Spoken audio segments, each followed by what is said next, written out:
রুই মাছের সাদা দাগ রোগের লক্ষণ ও প্রতিকার। মাছ চাষ করেই অনেকে স্বাবলম্বী হয়েছে।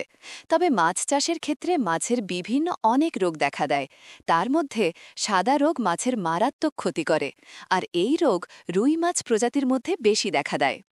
রুই মাছের আকৃতি। রুই মাছের দেহ অনেকটা মাকু আকৃতির। মাথা ও লেজ ক্রমশ সরু, প্রস্থ থেকে উচ্চতা বেশি। চলনের সময় জলের ভেতর গতি বাধাপ্রাপ্ত হয় না বলে এ ধরনের আকৃতিকে স্ট্রিমলাইন্ড বলে। শরীরের দুপাশ সমানভাবে চ্যাপ্টা এবং সারা শরীর রূপালী আঁশ দিয়ে আবৃত থাকে।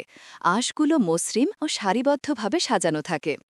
ধূসর বর্ণের পাখনার এই মাছের পৃষ্ঠদেশের আঁশের কেন্দ্র লালাভ এবং প্রান্ত কালো বর্ণের হয়ে থাকে। আঁশের কেন্দ্রের এই লালাভ বর্ণ প্রজনন ঋতুতে আরও গাঢ় ও উজ্জ্বল হয়। রুই মাছ সর্বোচ্চ ২০০ সেমি পর্যন্ত লম্বা হতে পারে। এরা সর্বোচ্চ ১০ বছর পর্যন্ত বাঁচতে পারে এবং ওজন ৪৫ কেজি পর্যন্ত হতে পারে বলে জানা গেছে।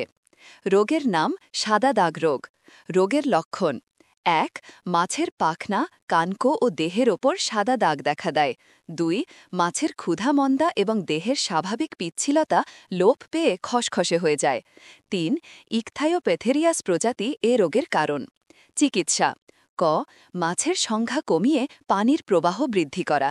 জীবাণুমুক্ত পানিতে ২ সপ্তাহের মধ্যে মাছ স্বাভাবিকভাবেই আরোগ্য লাভ করে। বিশেষ কোনো চিকিৎসার প্রয়োজন নেই। প্রতিকার: ১. শামুক জাতীয় প্রাণী পুকুর থেকে সরিয়ে ফেলা। ২. শতকরা ২.৫ ভাগ লবণ পানিতে ৫ থেকে ৭ মিনিট গোসল দিয়ে জীবাণুমুক্ত করে পোনা মজুত করা। ৩. রোদে শুকনা জাল পুকুরে ব্যবহার করা।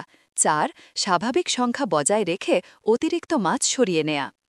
রুই মাছের সাদা দাগ রোগের লক্ষণ ও প্রতিকার শিরোনামে লেখাটি কৃষি তথ্য সার্ভিস থেকে সংগ্রহ করা হয়েছে। গ্রন্থনা: অধ্যাপক মহসিন আলী আঙ্গুর, সম্পাদক ও প্রকাশক মুজিবনগর খবর.com, মেহেরপুর।